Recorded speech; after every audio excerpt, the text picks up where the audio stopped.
Hi, I'm Alexandra Gibbons with the New York State Department of Veterans Services Public Information. As part of our program Spotlight series, we're continuing to break down the most searched topics by veterans and their families. Today, we're focused on a very important topic, education benefits, the GI Bill, and other programs that may reduce or eliminate the cost of education benefits for veterans and their family. Joining me today is an expert in this field, Joe Moynihan. Welcome. If you can introduce yourself for us. Of course. My name is Joe Moynihan. I'm an Air Force veteran, and I'm fortunate to be the VBA2 of the Western Region here with New York State Department of Veterans Services. Thank you for your service. The veterans who may be hearing this term for the first time, GI Bill.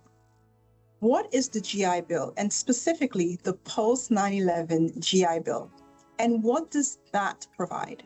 So the GI Bill is probably one of the most well-known benefits for veterans, and it comes in two primary forms. You have the Montgomery GI Bill and you have the Post-9/11 GI Bill. Now, the Montgomery GI Bill, also known as Chapter 30, was designed for veterans with 2 years of active duty service, and they would contribute $1,200 while still in service. It provided a monthly payment directly to the veteran for education-related expenses like tuition, fees, or living costs. Now, in 2008, the Post-9/11 GI Bill, also known as Chapter 33, was introduced. And this program does not require any financial contribution on behalf of the veteran. Instead, it's based solely on your active duty service on or after September 11, 2001, and as little as 90 days of qualifying service can establish eligibility. The benefit goes even further by paying tuition directly to the school, but providing the veteran with a housing allowance and offering even a stipend for books and supplies. Why is the GI Bill considered one of the most valuable benefits available for veterans? The GI Bill has been transformative for veterans and their families for years. After World War II, the original GI Bill helped millions of veterans access education and training, and it completely reshaped the American workforce. The Post-9/11 GI Bill actually built upon that by removing some of the major financial barriers to veterans. Veterans no longer have to pay tuition up front or rely on student loans just to attend school. Instead, the program pays schools directly and then provides the veteran with monthly housing support and includes funds for books and supplies. What it does is it essentially allows veterans to focus on their education and not just the cost of it. Let's discuss eligibility. Who qualifies for the Post-9/11 GI Bill, and are there veterans who may not realize that they are eligible? For the Montgomery GI Bill, eligibility was based on the honorable discharge and 2 years of service.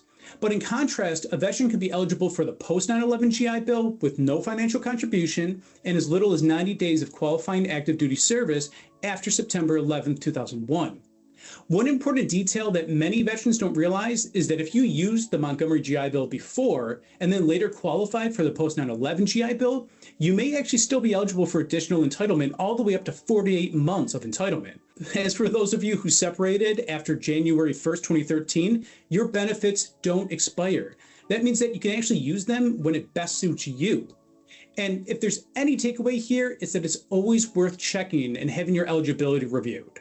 Beyond the GI Bill itself, can you explain what the Yellow Ribbon Program and Veterans Tuition Program are and how they support veterans? So the Yellow Ribbon Program helps cover tuition that exceeds the GI Bill standard out-of-pocket cost, especially at places like private, out-of-state, or international schools.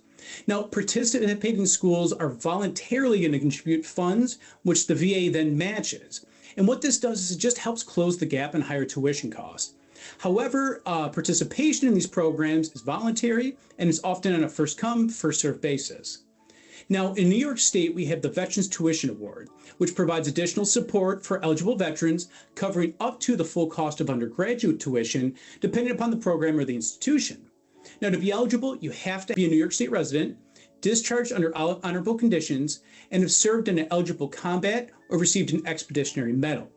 But when combined with the Post-9/11 GI Bill, these programs can significantly reduce or even completely eliminate any out-of-pocket cost associated with attending an out-of-state or private institution.